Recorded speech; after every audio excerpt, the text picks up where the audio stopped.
Cube Radio. Salut, c'est Charles Tran avec l'équipe dans 5 minutes. On s'intéresse aux sciences, à l'histoire et à l'actualité. Aujourd'hui, on parle de science-fiction et du mouvement Solar Punk, comme dans solaire et punk. Vous connaissez certainement le cyberpunk, Blade Runner, Ghost in the Shell, plusieurs autres sont des œuvres dystopiques qui décrivent les dérives d'un monde qui est déjà là. La science-fiction ne prédit plus le futur, elle a plus tendance à parler des anxiétés qui découlent de nos avancées technologiques. On n'invente plus rien, les auteurs de science-fiction le disent depuis un bon moment. Il faut passer à autre chose. Et cette autre chose, ce serait le solar punk.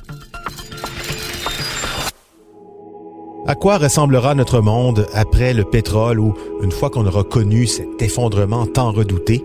À part Mad Max, là. À quel monde le fun?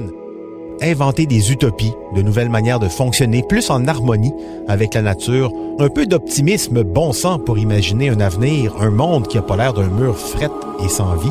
C'est un peu ça, les motivations du mouvement Solar Punk. Bon, donc, Solar Punk, c'est surtout un mouvement littéraire, artistique, social de plus en plus. Pourquoi punk? Les punks du type 70-80 n'étaient pas connus pour leur optimisme. Plutôt le contraire, en fait. Être punk, c'était par définition résister à l'avenir avec le fameux No Future. Le mouvement Solar Punk, ben c'est ça. C'est une manière d'imaginer un avenir moins sombre, plus lumineux, mais qui ne s'intègre pas avec notre système actuel que l'on doit contourner d'une manière ou d'une autre, d'où le mot punk dans Solar Punk.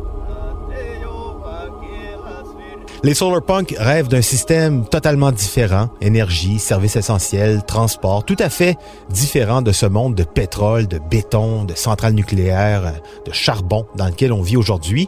En d'autres termes, les solarpunk résistent au présent en imaginant un avenir qui nécessite un changement de société radical.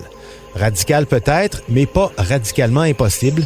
La plupart des technologies, des pratiques que les solarpunk imaginent existent déjà. L'énergie solaire, d'autres énergies renouvelables, l'agriculture urbaine, l'architecture, le design organique, vous savez, ce genre d'innovation.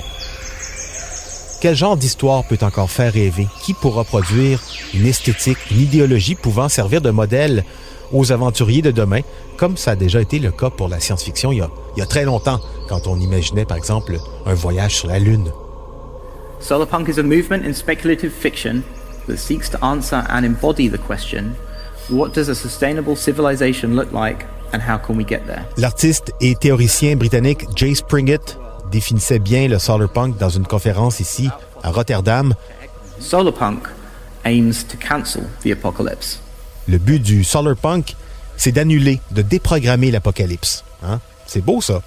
Quelles œuvres peuvent être associées au solarpunk? Ben, la première fondatrice serait Ecotopia, un livre de l'auteur américain Ernest Callenbach. Peut-être vous l'avez lu, paru en 1975. Un modèle rare de science-fiction utopique.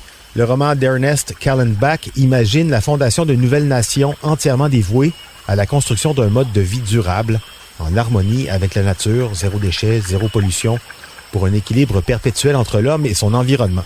Dans son livre, c'est la côte ouest américaine qui s'est séparée du reste des États-Unis pour devenir cette république autonome autogérée, environnementale, Ecotopia. On réinvente l'organisation du travail avec une semaine de 20 heures. La relation humain-nature est très symbiotique, inspirée par les cultures amérindiennes notamment. Un livre, en fait, qui ouvre des possibles pour réinventer notre rapport à la nature, notre façon de voir les choses.